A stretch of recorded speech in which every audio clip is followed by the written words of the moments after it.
ಓಂ ಶ್ರೀ ಗುರುಭ್ಯೋ ನಮಃ. ಶ್ರೀಮದ್ ಭಗವದ್ಗೀತಾ 6ನೇ ಅಧ್ಯಾಯ 44ನೇ ಶ್ಲೋಕ.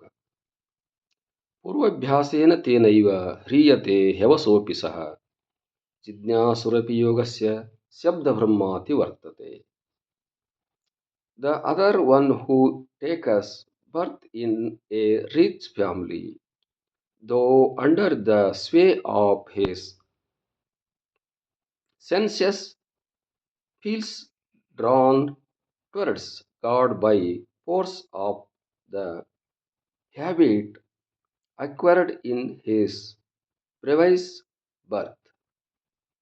Nay, even the seeker of yoga in the form of even mindedness transcends the fruit of actions performed with some interested motive as laid down in the Vedas.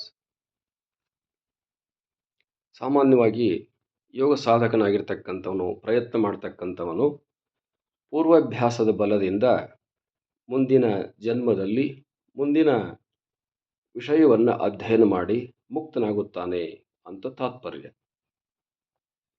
ಕಾರಣ ಏನಂತಂದರೆ, ಈಗ ಓದತಕ್ಕಂಥ ಅಧ್ಯಯನ ಮಾಡತಕ್ಕಂಥ ಸಾಧಕನು ಎಲ್ಲಿವರೆಗೆ ಮಾಡಿರುತ್ತಾನೆಯೋ ಅದು ಅವನನ್ನು ಮರೆತು ಬಿಟ್ಟು ಹೋಗೋದಿಲ್ಲ ಅಂತ. ಇವನು ಮರೆತರೂ ಕೂಡ ಅದು ಇವನನ್ನು ಮರೆಯೋದಿಲ್ಲ ಅಂತ. ಅದು ಇವನನ್ನು ಬೆಂಬಲಿಸಿಕೊಂಡು ಬರುತ್ತದೆ. ಇವನು ಎಲ್ಲಿಡ್ತಾನೋ ಅಲ್ಲಿ ಇವನಿಗೆ ಅದು ಬಂದು ಸಹಕಾರವನ್ನು ಕೊಡುತ್ತದೆ. ಹಾಗಾಗಿ ಇವನು ಹಿಂದೆ ಮಾಡಿರ್ತಕ್ಕಂಥ ಸಾಧನೆಗಳು ಈತನಿಗೆ ಈಗ ಸಹಕಾರವನ್ನು ನೀಡುತ್ತವೆ. ಪೂರ್ವಾಭ್ಯಾಸೇನ ತೇನೈವ ಅಂತ.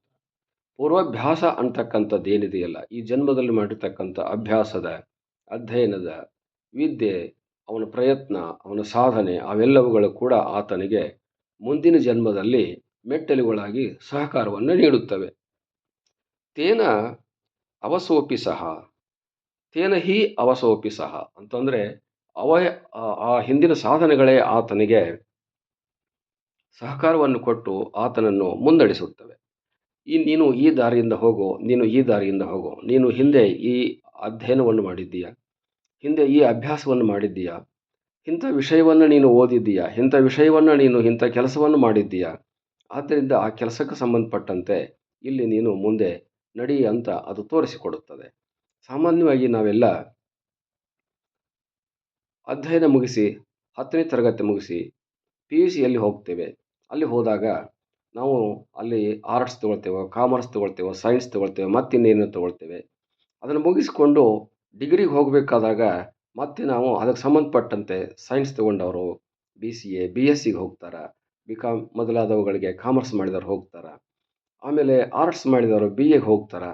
ಇಂಥ ಒಂದು ಇಲ್ಲಿ ವ್ಯವಸ್ಥೆ ಹೇಗಿದೆಯೋ, ನಾವು ಈಗ ಏನು ಅಧ್ಯಯನ ಮಾಡಿರ್ತಕ್ಕಂಥದ್ದು ಇದ್ದು ಆ ಮುಂದಿನ ಅಧ್ಯಯನಕ್ಕೆ ಅದು ಸಾಧನ ಇಲ್ಲಿ ನಮಗೆ ಹೇಗೆ ಕಂಡು ಬರುತ್ತದೆಯೋ, ನಾವು ಇನ್ನೊಂದು ಈ ಅಧ್ಯಯನ ಮುಗಿಸಿ ಮುಂದಿನ ಅಧ್ಯಯನಕ್ಕೆ ಹೋದಾಗ ಅಲ್ಲಿರುವ ಅಧಿಕಾರಿಗಳು, ಹೆಡ್ ಮಾಸ್ಟರ್ ಆಗ್ಬೋದು ಅಥವಾ ಪ್ರಿನ್ಸಿಪಾಲ್ರಾಗ್ಬೋದು, ಅವರು ನಾವು ಓದಿರುವ ಅಧ್ಯಯನವನ್ನು ಕೇಳಿ ನೀವು ಇಂಥ ವಿಷಯವನ್ನು ಅಧ್ಯಯನ ಮಾಡಬಹುದು ಅಂತ ಅವರು ಕೂಡ ಹೇಗೆ ಮಾರ್ಗದರ್ಶನ ಮಾಡ್ತಾರೋ, ಇತರೆಯವರು ಕೂಡ ನಮಗೆ ಹೇಗೆ ಮಾರ್ಗದರ್ಶನ ಮಾಡ್ತಾರೋ, ಈ ಅಧ್ಯಯನವನ್ನು ಅವರು ಹೇಗೆ ಪ್ರಮಾಣವಾಗಿ ಸ್ವೀಕರಿಸುತ್ತಾರೆಯೋ ಹಾಗೆ ಸಾಧಕನಾಗಿರ್ತಕ್ಕಂಥ ಯೋಗಿಗೂ ಕೂಡ ಈ ಅಧ್ಯಯನ ಅನ್ನುವಂಥದ್ದು ಪ್ರಮಾಣವಾಗಿ ಆತನಿಗೆ ಸಹಕಾರವನ್ನು ಕೊಡುತ್ತದೆ. ಮುಂದಿನ ಅಧ್ಯಯನಕ್ಕೆ ಇದುವೇ ಅವನಿಗೆ ಪೀಠಿಕೆಯಾಗಿರುತ್ತದೆ. ಆದ್ದರಿಂದ ಮನುಷ್ಯನು ಮುಂದೆ ನನಗೆ ಇದು ಯಶಸ್ವಿ ಆಗುವುದಿಲ್ಲ ಅನ್ನುವ ದೃಷ್ಟಿಯಿಂದ ತನ್ನ ಸಾಧನೆಯನ್ನು ನಿಲ್ಲಿಸಬಾರದು. ಮುಂದಿನ ಅಧ್ಯಯನಕ್ಕೆ ಹೋಗೋದಕ್ಕೆ ಈಗಿನ ಅಧ್ಯಯನ ಸಹಕಾರವನ್ನು ಕೊಡುತ್ತದೆ. ಮುಂದಿನ ಹೆಜ್ಜೆಗೆ ಹಿಂದಿನ ಹೆಜ್ಜೆ ಅನ್ನುವಂಥದ್ದು ಹೇಗೆ ಸಹಕಾರ ಕೊಡುತ್ತದೆಯೋ, ಹಿಂದಿನ ಹೆಜ್ಜೆ ಮುಂದಿನ ಹೆಜ್ಜೆಗೆ ಹೇಗೆ ಅನುಕೂಲವಾಗಿರುತ್ತದೆಯೋ, ಹಾಗೆ ಇಲ್ಲಿಯೂ ಕೂಡ ಈ ಜನ್ಮದ ಅಧ್ಯಯನ, ಈ ಜನ್ಮದ ಸಾಧನೆ, ಈ ಜನ್ಮದ ಪುಣ್ಯ, ಈ ಜನ್ಮದ ಕರ್ಮ, ಈ ಜನ್ಮದ ದಾನ, ಈ ಜನ್ಮದ ಧರ್ಮ, ಈ ಜನ್ಮದ ಕರ್ಮ ಪುಣ್ಯ ಇವೆಲ್ಲವುಗಳು ಕೂಡ ಮುಂದಿನ ಜನ್ಮಕ್ಕೆ ಇವು ನಮಗೆ ಬುತ್ತಿಯಾಗಿ ಬೆನ್ನಿಗಿರುತ್ತವೆ. ಅವುಗಳಲ್ಲಿ ನಾವು ಮುಂದಿನ ಜನ್ಮದಲ್ಲಿ ಬಳಸಿಕೊಂಡು ಇನ್ನೂ ಅಷ್ಟು ಮುಂದಿನ ಜನ್ಮದಲ್ಲಿ ಸಾಧನೆಗಳನ್ನು ಮಾಡಿದಾಗ ಖಂಡಿತವಾಗಿ ಇದು ಅದು 2+ ಆಗಿ ಅಧಿಕವಾಗಿ ನಮ್ಮ ಸಾಧನೆಯು ಸಿದ್ಧಿಸುತ್ತದೆ. ಆದ್ದರಿಂದ ಸಾಧನೆಯನ್ನು ನಿಲ್ಲಿಸಬಾರದು, ಸಾಧನೆಯನ್ನು ಮುಂದುವರಿಸಬೇಕು. ಈ ಜನ್ಮದಲ್ಲಿ ಆಗಲಿ ಮುಂದಿನ ಜನ್ಮದಲ್ಲಿ ಆಗಲಿ ನಾವು ಸಿದ್ಧಿಯನ್ನು ಪಡೆಯುವುದು ಖಂಡಿತ ನಿಶ್ಚಿತ ಅನ್ನುವಂಥದ್ದನ್ನು ಇಲ್ಲಿ ಹೇಳ್ತಾ ಇದೆ. ಹರಿ ಓಂ ತತ್ಸತ್.